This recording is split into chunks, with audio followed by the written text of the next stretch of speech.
नमस्कार. एक तरी ओवी ज्ञानेशांची हे डॉक्टर वीरा करंदीकर आणि डॉक्टर हेवी इनामदार यांचे पुस्तक. आकाशवाणीवर झालेल्या कार्यक्रमाच्या या पुस्तकावृत्तीचे आपण क्रमशः वाचन करीत आहोत. आजचा भाग. पै आपुले निभेदे विण, माझे जाणीजे जे एकपण, तयाची नाव शरण मज येणे गा. ज्ञानेश्वरीतील अध्याय 18, ओवी क्रमांक 1398. गीतेच्या संवादाच्या समारोपात कर्म करावं लागेल, पण त्याचवेळी परमेश्वराविषयी अढळ भक्ती असावी असा उल्लेख आहे आणि त्याबरोबर ज्ञानाचा महिमा वर्णन केलेला आहे. कर्म, भक्ती आणि ज्ञान ही अशी हातात हात घालून चाललेली आहेत. या साऱ्यांचा मेळ घालणं सोपं नाही.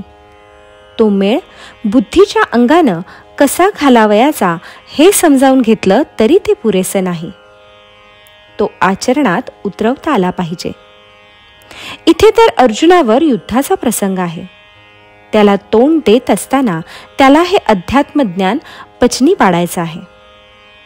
कितीही उलटसुलट विचार केला तरी आपलं नेमकं कर्तव्य काय याचा शोध घेताना मन भांबावून जाणं स्वाभाविक आहे. जीवनातलं श्रेय हातातनं निसटणार नाही ना असं भय मनात आहे. बुद्धीच्या अंगानं केला जाणारा अशा प्रश्नांचा विचार हा तर इतक्या दिशांनी जातो की त्याला नाना फाटे फुटतात आणि मग काहीच उमजेनासं होतं. मन गोंधळून जातं. अशा वेळी कोणता तरी समर्थ माणसाचा आधार असेल तर मनाला दिलासा मिळतो. भगवंत अर्जुनाची ही गरज ओळखून आहेत. ते म्हणतात, साऱ्या धर्माचा त्याग कर आणि मला एकाला शरण ये. मी तुला सर्व पापांपासून सोडवीन. कोणतीही चिंता करण्याचं कारण नाही. मी तुला शिष्य म्हणून शरण आलो आहे, मला उपदेश कर असं अर्जुनानं तर प्रथमच म्हटलं आहे. पण ते शरण येणं अगतिक अवस्थेतलं होतं. आत्ताचं शरण येणं हे भगवंतांच्या मुखानं सारं अध्यात्म ज्ञान श्रवण केल्यानंतरचं आहे. या शरण येण्याचा अर्थ ज्ञानदेव अद्वैत सिद्धांताला अनुसरून स्पष्ट करतात.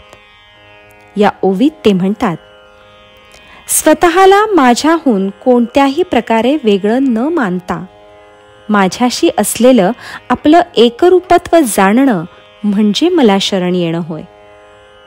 हे शरण येणं कसं घडतं हे सांगताना याच्या आधी ज्ञानदेवांनी अगदी सोपी उदाहरणं घेऊन म्हटलं आहे की झोपेत आपल्याला स्वप्न पडतं, पण ती निद्रा नाहीशी झाली की त्या निद्रेबरोबरच स्वप्नही नाहीसं होतं.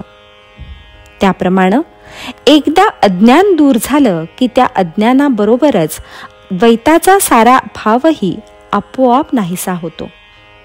असं होणं म्हणजे शरण जाणं होय. तत्वज्ञानाच्या दृष्टीनं ही फार वरच्या पातळीची कल्पना आहे, हे ध्यानात हवं.